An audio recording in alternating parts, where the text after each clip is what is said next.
Assalamualaikum warahmatullahi wabarakatuh.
Membasuh kedua tangan, kemudian mengusap sebagian kepala, terus membasuh 2 kaki, kemudian yang terakhir adalah tertib urut. Nah, itu rukun. Nah, malam hari ini kita sebelum membahas bersama-sama sunnah-sunnahnya sedikit kami ingin menyampaikan yang terkait dengan pertanyaan minggu lalu. Ini pertanyaan dari Pak Tejo.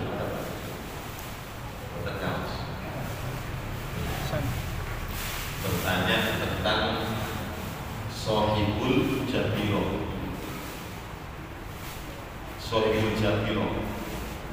Jadi bagaimana cara wudhunya orang yang katakan salah satu anggota wudhunya itu diperban atau dihips.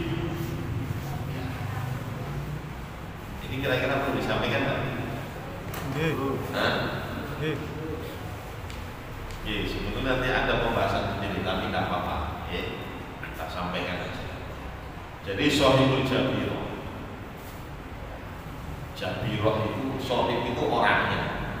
Jabiro itu adalah yang diperban atau yang dihips atau membalut, yang dibalut. Itu namanya Sohibul Jabiro. Nah, memang mereka-mereka yang anggota wudhunya atau mungkin bukan termasuk anggota wudhu lah, itu diperban. Maka cara mandi besarnya dan juga cara menghilangkan hadas kecil wudhu lah, itu tidak sama. Tidak sama seperti mereka-mereka yang kondisinya sehat, normal. Nah, ini. Jadi ada beberapa syarat yang harus terpenuhi bagi Sohibul Jabiro. Yang pertama apa? Jabirohnya tadi, perbannya tadi, gipsnya tadi, pembalutnya tadi, itu tidak mungkin untuk dilepas. Artinya kalau dilepas nanti dikhawatirkan bertambah parah. Jadi memang dokter sudah menyarankan seperti itu. Karena tidak boleh dibuka, tidak boleh dilepas. Maka yang mau tidak mau dia termasuk Sohibul Jabiro. Itu yang pertama. Terus yang kedua,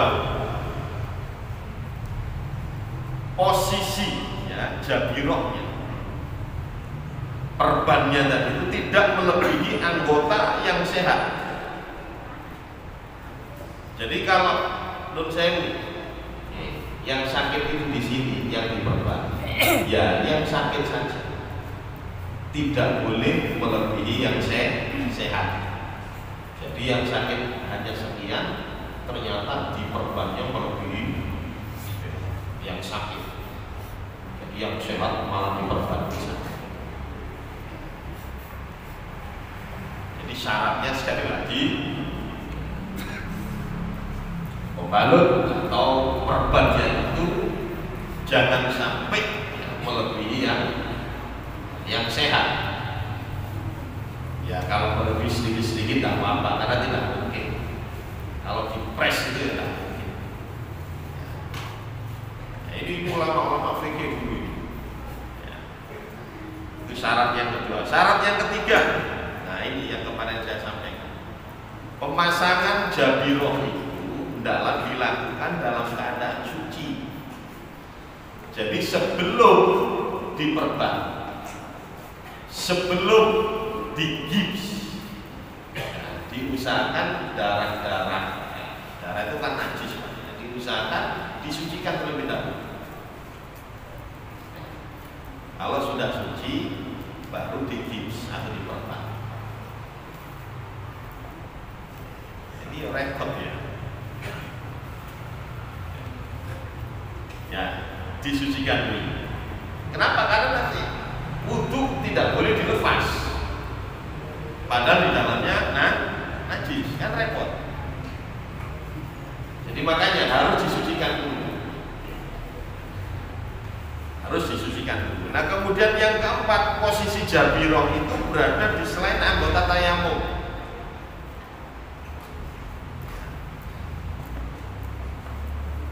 Selain anggota tayamum.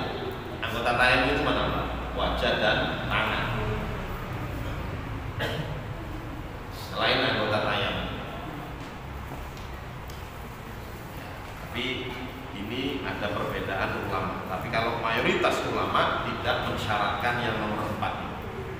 Jadi artinya perbannya ya, itu walaupun di anggota tayamum ya, atau tidak di anggota tayamum itu tetap dinamakan shohibul jabir.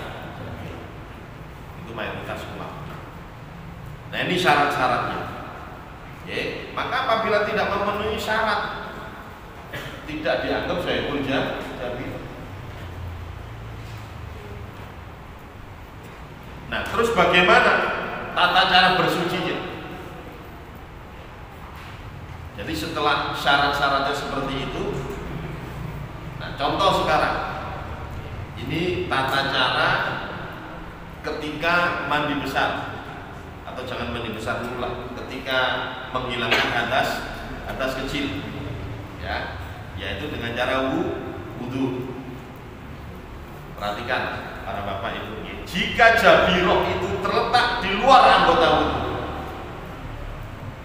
kalau perbannya tadi itu terletak di luar anggota wudu.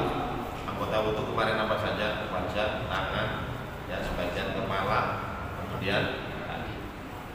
Nah kalau memang perbannya itu di luar anggota wudu, katakan di kepala, ya atau mungkin di telinga, atau mungkin di perut.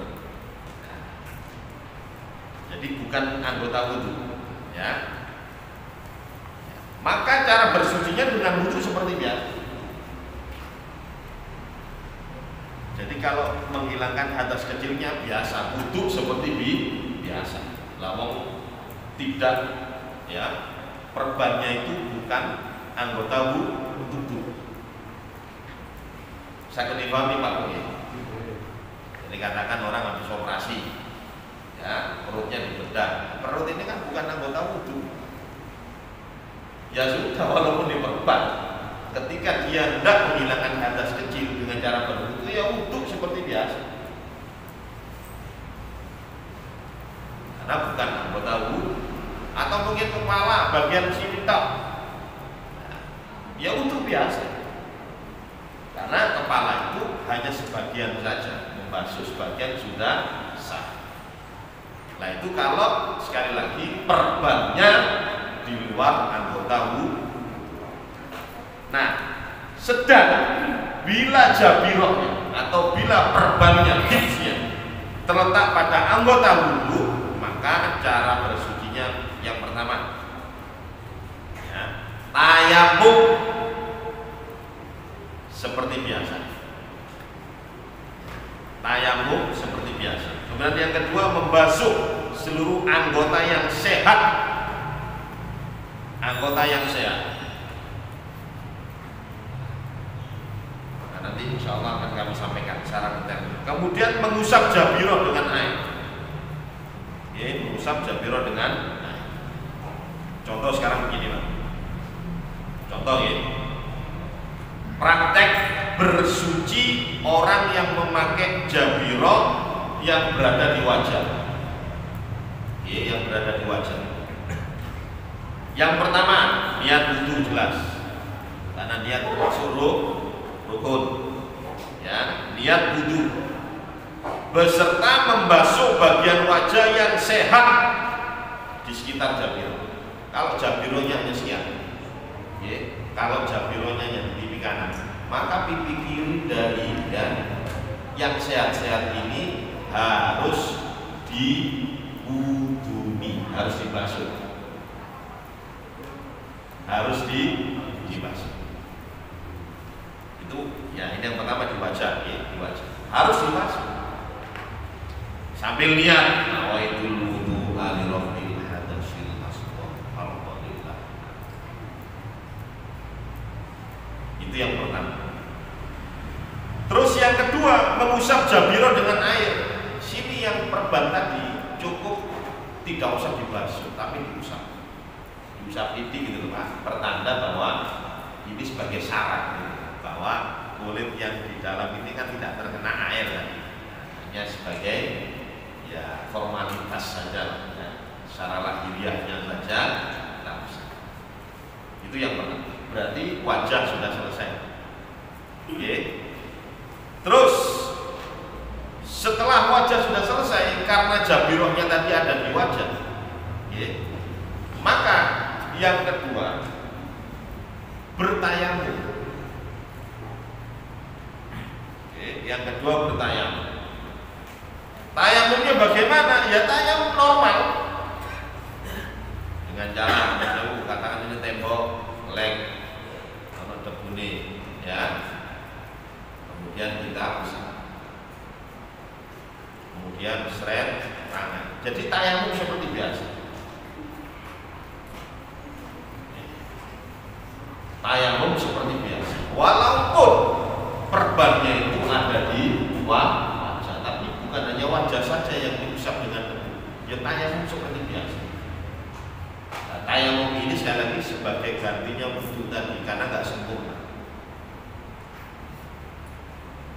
Ya, nah, jadi jangan kesusun basuh tangan dulu, tapi setelah wajah basuh wajah, kemudian bertayamum. Terus baru setelah bertayamum membasuh tangan. Basuh tangan biasa, sesuai biasa lah, normal semua.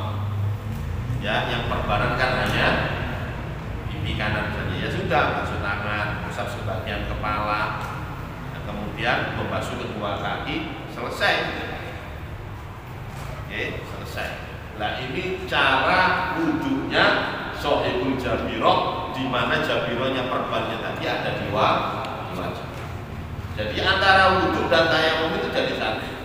Cuman tayamumnya ya, setelah membasuh wajah karena perbannya ada di wajah. Sangat dipahami Pak? Ya memang rotok ribet. Ya ini ulama fikih sampai seperti ini. Terus ini kalau di wajah ya. Saat ini jabiroh berada di kedua atau di salah satu tangan. Tangan. Ya, katakan gip tangan ya. Terus katakan biasa nek gip niku mriki ne wonten nggih. Endi nggih? Digip sekian biasanya. Ya. Atau mungkin sekian. Pun. Nah, maka caranya ya, cara wudhunya orang yang apa gipnya atau perbannya ada di tangan tadi. Yang pertama, membasuh wajah bersamaan dengan niat seperti biasa. Oke. Normal, ini sehat semua. Ya sudah kita basuh dengan niat nawaitul wudu al-rabbil hadasil asghar walhamdulillah. Sudah. Nah, setelah itu ya, kemudian dia bertayamum. Dia bertayamum atau membasuh tangan dulu juga tidak apa-apa, bertayamum dulu juga tidak apa-apa. Tayamum normal, ya. Tayamum. Saya kira kalau gip itu diusap dengan apa, debu kan tidak jadi masalah. Oke. Tayamum seperti biasa. Nah setelah tayamum, baru dia membasuh tangan atau membasuh tangan dulu tadi baru bertayamum tidak apa-apa ini, ya. Nah, membasuh tangan setelah bertayamum membasuh tangan. Bagian yang tidak terkena perban yang sehat maka tetap dibasuh. Jadi kalau tadi katakan yang sini diperban mulai sini sampai sini, berarti yang sini Pak dibasuh seret, kemudian kiri normal, dibasuh normal.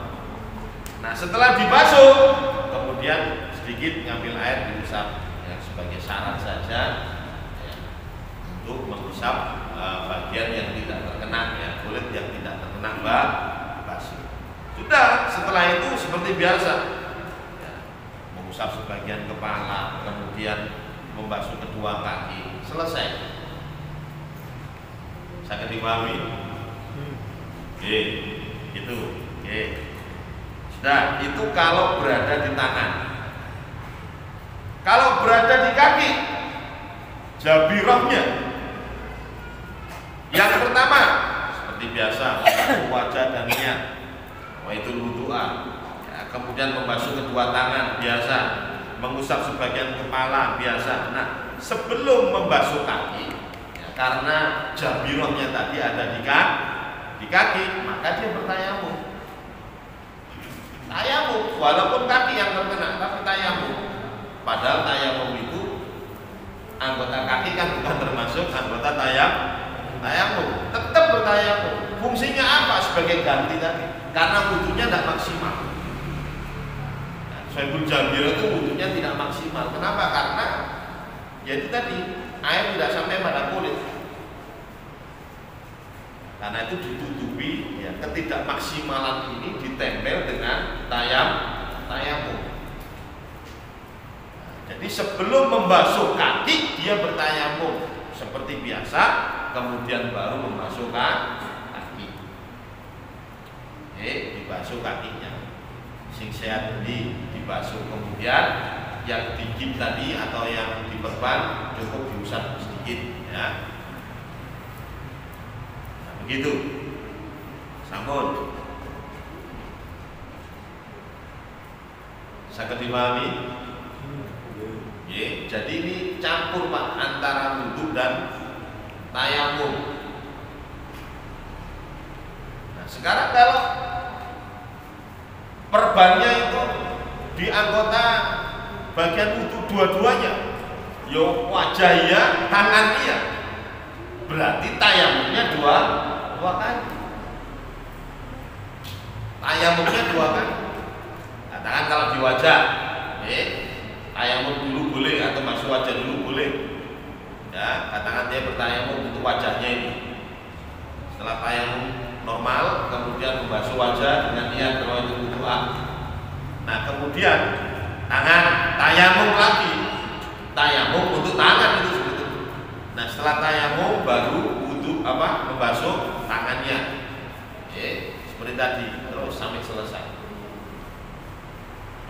Jadi cara wudhunya Syaibul Jabir itu seperti ini. Nah kalau dia memenuhi syarat-syarat itu tadi, jadi perban ketika diperban dalam keadaan suci, ya, maka di sini mayoritas para ulama yang berpendapat tidak usah mengiadah sholat, artinya sholatnya ya sah. Ya, berbeda kalau ada syarat yang tidak terlaksana tadi. Maka nanti sesudah sembuh dia harus mengulang kembali sholat. Jadi niatnya i'adah, bukan niat qadha, tapi niat i'adah, mengulang. Usolli fardhu subhi raka'ataini mustaqbilal qiblah, bukan adaan tapi i'adatan, mengulang. Kenapa? Karena wudunya tadi masih belum sempurna, tidak menunaikan syarat-syarat Syaibul. Kalau hadas kecil,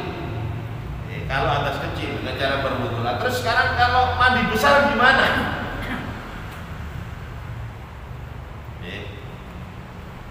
Katakan tangan perbanan, mate nanya, ya, kemudian dia berhubungan intim dengan istri, atau mungkin walaupun tidak berhubungan intim, katakan dia pas mimpi basah, atau mungkin bagi yang perempuan, ya, motoran kecelakaan, ya, waktu itu dalam kondisi haid, menstruasi, kemudian suci dari hadas besar, otomatis kan mandi besar, Nah, bagaimana cara mandi besarnya?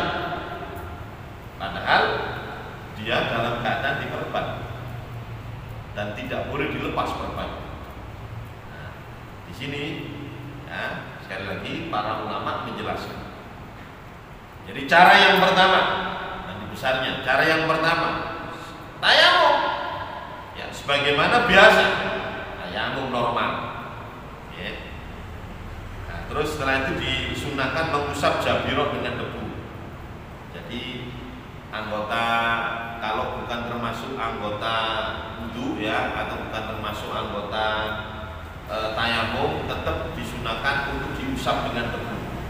Jadi setelah dia bertayamum normal ya seperti biasa, maka katakan kaki ya, kaki ini kan bukan termasuk anggota tayamum. Nah, setelah dia bertayamum diusap, jabiroknya yang ada di kaki tadi diusap.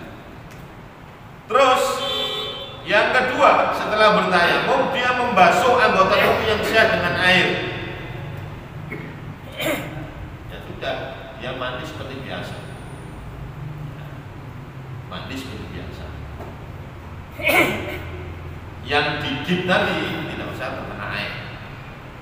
Ya, jadi katakan, ya bu carane kalau memang kakinya yang terkena ya wis. Ya gimana ya?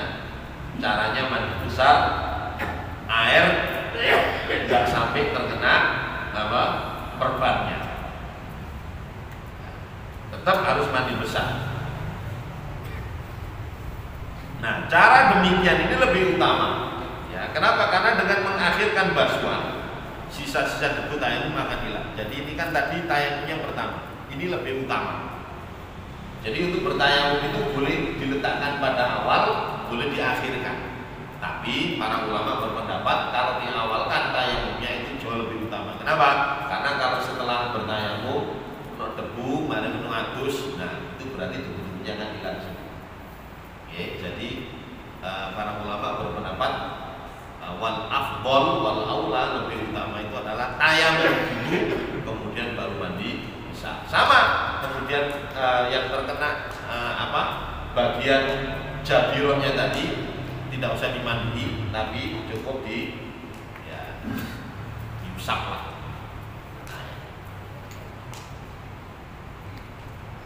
Oke, itu caranya. Oke, cara mandi besar. Jadi tetap mandi besar, kemudian bagian jabirahnya yang tidak terkena air diganti dengan tayam. Sabut. Itu cara yang pertama, tayamum dulu. Cara yang kedua, tayamumnya di akhir. Bisa mandi dulu, kemudian baru tayam. Nah, ini sohibul jabirah yang ditanyakan Pak Kecut kemarin. Sabun, ada pertanyaan? Ya, Pak. Masih bingung? Iya, kita Pak. Iya, monggo. Tadi syarat pertama itu saya lupa. Kedua kan harus bersihkan. Ketiganya tidak melebihi batas jabirahnya ya. Yang pertama itu. Yang pertama itu jabirahnya memang tidak boleh dikemas. Artinya dokter itu sudah menyampaikan ya bahwa ini tidak boleh dilepas. Kalau dilepas itu ya wanita semakin parah, waras-waras ya. Nah itu. Terus jabirahnya itu sampai tangannya itu digendong, nggak bisa dibelah. Ya makanya kalau di sini sebetulnya syaratnya yang diperban itu adalah yang sakit saja, ya, bukan yang sehat. Artinya kalau dikatakan apa jenenge, ya ada talinya ya tidak apa-apa, dilepas dulu sebentar. Ya, kalau mandi besar, ya. Kalau wudu, saya kira sini kan bukan anggota wudu. Itu juga nggak bisa gerak, Pak. Untuk yang anu nggak bisa gerak, nggak difungsikan.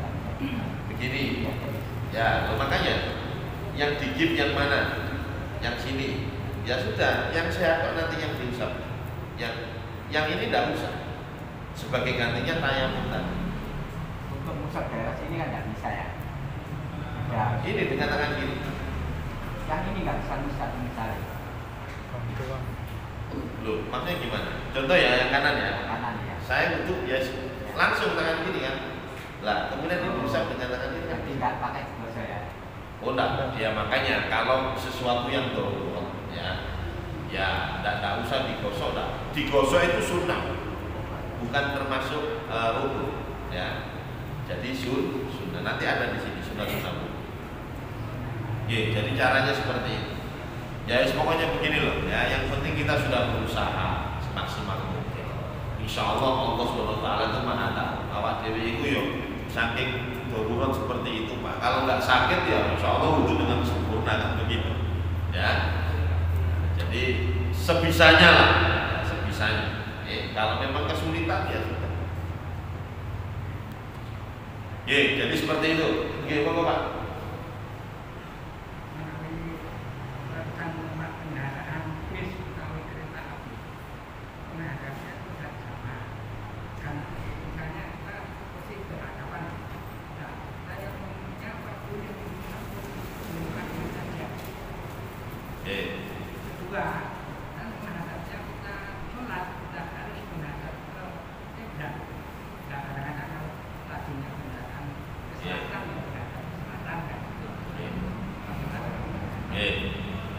Ini sebetulnya bab sholat, yang ditanyakan bab sholat. Begini, yang pertama, kalau menurut pendapatnya Imam Syafi'i, yang dimaksud debu di sini adalah debu yang kelihatan, ya, debu yang kelihatan. Non sewu, kalau seperti tembak-tembak begini, ini kan tidak ada, kecuali kalau memang mungkin kalau di atas ya. Yang jarang dibersihkan mungkin masih bisa. Tapi kalau tembok-tembok sini tidak ada debunya. Ya, tidak ada kecuali ini diketrok, ya, diketrok karpetnya atau dikebasi. Lah kemudian kan ada debu nempel, nah itu tidak apa-apa. Jadi kalau menurut pendapat Imam Syafi'i, debu yang dimaksud di sini adalah debu yang memang kelihatan. Dirasakan itu bisa. Nah sekarang kalau nun sewu, ya kalau kita posisi di pesawat, ya, pesawat itu awak dia wudhu gak boleh, karena ya tentunya keselamatan penumpang itu jauh lebih penting. Sebab nanti kalau semuanya wudhu, ya pesawat banyak kabel-kabel dari korslet, ya akhirnya apa? Ya, banyak siasatnya banyak. Ada kalanya orang-orang itu sebelum berangkat dia wudhu dulu, ya. Nah, atau bagaimana? Ya sudah, sholat tanpa wudhu, tetapi nanti diulang. Ada yang seperti itu, diulang. Nah, jadi sholatnya hanya lihurmatil waktu, untuk menghormat waktu saja. Oh, ini memang sudah masuk waktu maghrib. Oh, ini sudah masuk isya, ya sudah sholat seperti biasa. Cuman ya, dalam keadaan duduk ya. Nah, cuma nanti setelah sampai tujuan, ya maka dia mengiadah sholat. Ya syukur-syukur kalau bisa dijamak. Kalau bisa dijamak enak. Contoh, panjenengan berangkat naik pesawat. Berangkatnya itu mepet jam 5:30, padahal jam 5:30 lebih 10 ini sudah maghrib. Ya sudah maghrib. Ya apa caranya? Jenengan sampai kadang di Jakarta jam 8 malam, ya sudah kalau usah soro-soro, niat jamak takhir saja. Niat jamak takhir. Maghrib ini gak usah sholat, nanti setelah sampai di Jakarta panjenengan langsung menjamak. Nah kalau jamak takhir terserah panjenengan, isaknya dulu boleh, kemudian maghrib atau maghrib dulu baru isya kerso. Kalau jamak takhir tidak berurutan tak apa. Tapi kalau jamak takdim harus berurutan. Contoh, ya, 11 siang. Nah, kemudian masuk zuhur. Wis tak jamak takdim ae wis. Ya, setelah saya sholat zuhur, kemudian lanjut sholat asar. Tak jamak takdim, tak dulukan. Asalnya saya tarik di waktu zuhur. Nah, kalau jamak takdim, maka harus urut zuhur dulu baru asar. Tidak boleh banyak dari asar dulu baru. Oke. Nah, jadi pertanyaan panjenengan mau Pak ditinggali. Kalau memang bisa menjamak, ya alangkah baiknya dijamak saja, tidak usah sholat di kendaraan. Oke, kalau bisa dijamak. Sebab memang agama Islam itu memberikan keringanan bagi orang bepergian, bagi orang musafir. Nah, apa keringanannya? Di antaranya menjamak. Bahkan tidak hanya menjamak, tidak hanya mengumpulkan, juga diberi keringanan untuk mengkosor. Kosor itu apa? Memendekkan, memangkas sholat. Yang asalnya 4 rakaat dijadikan 2 rakaat. Ya, jadi dhuhr asar panjenengan tadi katakan penjamak takdim. Sholat dhuhr 2 rakaat. Mari salam, assalamualaikum warahmatullahi wabarakatuh. Assalamualaikum warahmatullahi wabarakatuh. Panjenengan berdiri lagi, sholat asar 2 rakaat. Enak. Ya, 2 rakaat, 2 rakaat. Nah, untuk maghrib 3 rakaat tidak bisa Pak panjenengan ustaz. Sholat siji setengah wae. Ya tidak bisa, 1,5 panjenengan salami pas rukuk panjenengan. Nah, kalau 3 tetap 3. Isya 4 boleh 2. Subuh 2, enggak boleh setunggal enggak boleh. 2 ya tetap 2. Oke. Nah. Jadi begitu. Subuh ini tidak ada, jamak. Subuh itu berdiri sendiri. Sampun ya. Jadi kondisional mawon. Ketika panjenengan ya mengendarai baik kereta api, itu bis, kalau memang bisa dijamak, nah panjenengan jamak. Ya. Atau mungkin begini, ya, jenengan katakan naik pesawatnya itu jam 6, maghribnya jam 6 kurang 10, ada waktu 10 menit katakan ya, atau jangan kurang 15 lah, ada waktu 15 menit ya, panjenengan berangkat ke bandara dari sini, nang bandara nyampe jam 6 kurang 20 itu, kemudian jam 6 kurang 15 menit sudah masuk maghrib, langsung panjenengan jamak takdim, gak apa-apa. Walaupun panjenengan ya jarak antara sini Juanda masih belum ya 92 kilo lah, tidak apa-apa, karena panjenengan sudah keluar rumah dan tidak kembali, kembali lagi nya tidak boleh. Paham Pak ya? Jadi buat apa? Katakan panjenengan harus gak resiko, aku tak jamak takdim saja, boleh. Sehingga nanti ketika panjenengan nyampe tempat ya jam 8, jam 9 harus gak usah sholat isya lagi, karena sudah kita jamak takdim di bandara tadi. Ini bahas sholat ya, sebelum nanti ada pembahasan sholat sendiri ya. Jadi seperti itu Pak ya. Nah terus bagaimana ketika kita memaksakan diri sholat di kendaraan ya?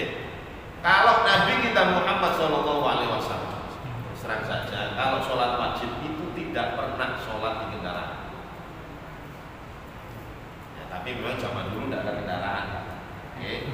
Zaman dulu itu onta. Nah, Nabi itu kalau sudah ingin menunaikan sholat wajib, fardu, ya turun dari ontanya, sholat seperti biasa. Okay. Sholat seperti itu. Kalau sholat sunnah, baru Nabi pernah memberikan contoh. Beliau sholat sunnah di onta, nah, di ontanya. Nah, kalau sholat sunnah tidak jadi masalah. Awalnya menghadap kiblat, kemudian setelah itu tidak menghadap kiblat, tidak jadi masalah. Oke. Nah, terus bagaimana kalau panjenengan ya bisa menjamak? Alangkah baiknya kalau dijamak, jamak takdim, jamak takdim. Kalau mentok tidak bisa, ya sudah sholat di kendaraan, tapi tetap Pak nanti harus diadab kembali, diulang kembali. Jadi hurmatul waqt saja. Kecuali kalau di mana, di sholat di kapal. Ya, kalau di kapal kan insya Allah bisa kita maksimal. Kita lihat kompas kiblatin di, ya langsung aja sholat. Adapun nanti kalau kapalnya ke arah yang berbeda, bukan arah barat, tidak jadi masalah. Tidak jadi masalah. Tapi kalau pesawat tidak bisa dengan maksimal, mesti duduk. Ya wudhunya yang angel. Tapi kalau di kapal itu kan wudhunya yang gampang. Ya, ya itu. Sambung kali. Iya, ke bawah.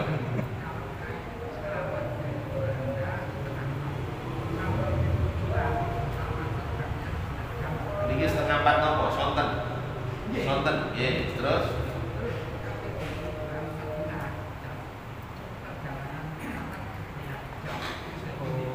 Ya, terus yang kita lakukan apa? Ini wow. Jadi masalah sholatnya, ya. Kalau memang panjenengan, ya, masih punya wudhu, tidak jadi masalah. Repot kan, mau wudhu di sana repot, mau tayamum repot. Makanya kalau menurut pendapat yang muktamad, yang lebih kuat, ya, yang lebih kuat itu adalah cukup hormat waktu saja. Nyampe di Madinah, nyampe di Mekah, nyampe di tujuan. Nah, kemudian diadab kembali, diulang kembali dengan maksimal, dengan wudhu maksimal dan dengan sholat maksimal.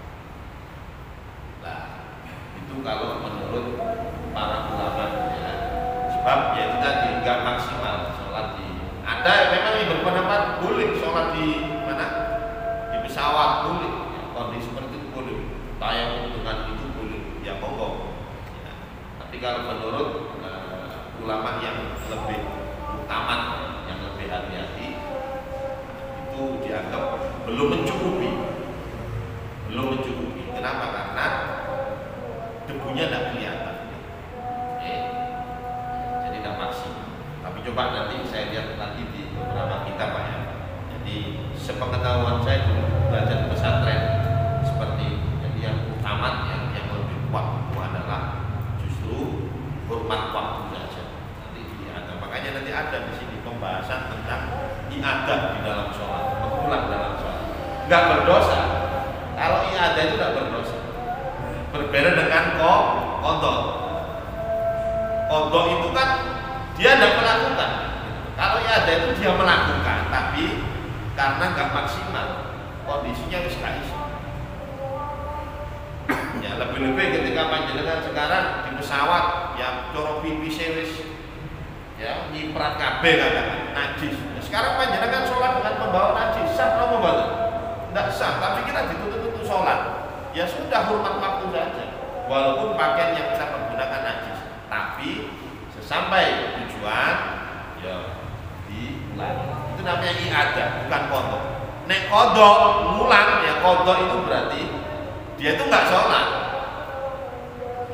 Contoh, kerinan, tidur, ya, pagi bangun jam 7. Saya jam 8 kurang seperempat itu sadar. Bangun jam itu sudah terbit matahari. Nah ini kan dia tidak mengerjakan. Berarti ketika dia mengerjakan bukan iada, tapi qadha. Qadha itu berarti menunaikan sholat di luar waktu yang telah ditentukan. Kalau iada mengulang. Sambung. Terus ini pertanyaan wudhu di kamar mandi. Sinten sing tak lagi. Boten mlebet. Boten kaos. Nggih. Oh, Nyambut aja. napa niki sampeyan? Dereng. Dereng ya. Nah, wudhu di toilet atau bahkan ngapunten di WC. Bagaimana wudhunya? Nggih. Nah, begini. Sekarang panjenengan saya tanya. Ketika panjenengan jenabah mandi besar itu di mana?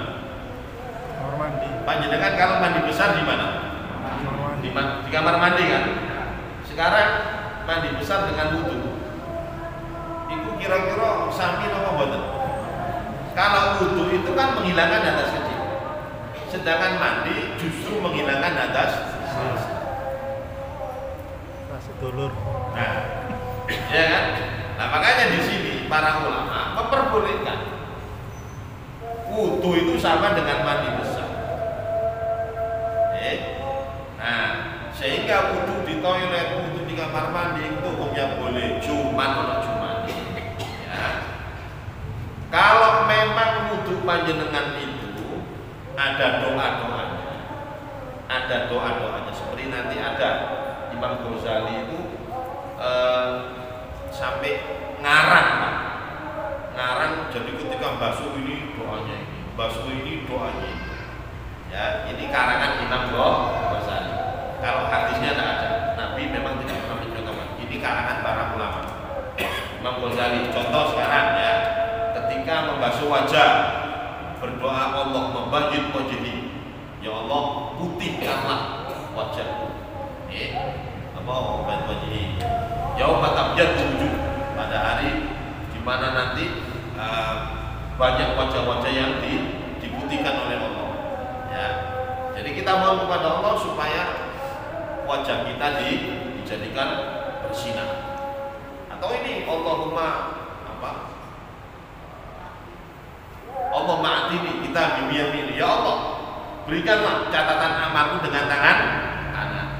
Ya Allah jangan kau berikan catatan amal dengan tangan kiri. Itu doa. Ya, doa. Nah, ketika panjenengan wudu katakan ya, mengamalkan karangan Imam Ghazali ini, dalam setiap membasuh itu ada doa-doanya, maka doanya tidak usah ditalafutkan, tidak usah dikeraskan kalau panjenengan di kamar mandi, cukup di dalam hati saja. Cukup di dalam hati saja. Sangat dipahami Pak. Jadi mboten ono tidak apa-apa, cuman memang alangkah baiknya memang kalau itu bukan di kamar mandi, tapi boleh saja. Saya ini kira panjenengan alit. Rumah kita wis 3 meter kali piro. Ya, tapi kudu nang nek gak campur dari sisi nang kamar mandi kan begitu. Ya, kalau memang ketika itu panjenengan tidak sholat di masjid. Masjid kan otomatis. Ya jadi boleh saja. Tidak sampai membatalkan wudu. Ya. Cuman sekali lagi ketika panjenengan mengamalkan wudu dengan membaca doa di setiap basuhan, maka tidak usah dikeraskan, cukup di dalam hati saja. Kenapa? Kan itu berdoa bahasa Arab, berdoa kepada Allah. Ya, nah ini kamar mandi ini kan panggonane setan gitu. Makanya ketika panjenengan mau masuk saja itu ono dumone. Masuk dengan kaki kiri, ono dumone. Keluarnya pun juga ada doa. Doanya itu sebelum masuk, bukan terus panjenengan sudah masuk. Allahumma inni a'udzubika minal kufri, bukan, sebelum masuk. Sama dengan wudu tadi. Terus mata apa? Sudah Cekap. ya. Ini berarti sunnah wudu dereng. Ya, mata nama-nama ya. Ya, pokoknya fikih itu memang pasti banyak pertanyaan. Lebih-lebih tadi mengenai perban itu pasti akan kita jumpai. Bu kita, bu keluarga kita, bu toko, pasti celakaan karena betul ya namanya kan menyemrapi. Ya, boleh jadi ditakleki di umum panjang jauh seperti itu jawabannya. Jadi antara wudu dan tayamum. Oke.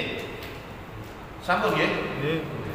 Nggih, sampun niki mawon insyaallah Rebo malam Kamis benjang keranten Rebo kelima. Jadi sementara off dulu insyaallah bulan Januari. Rebo pertama, kedua, ketiga, keempat insyaallah bisa kita laksanakan kembali pengajian. Nggih, cukup niki mawon, kurang lebihnya mohon maaf yang sebesar-besarnya.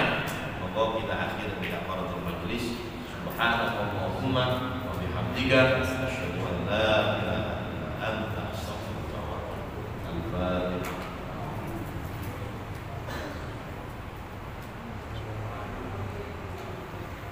Assalamualaikum.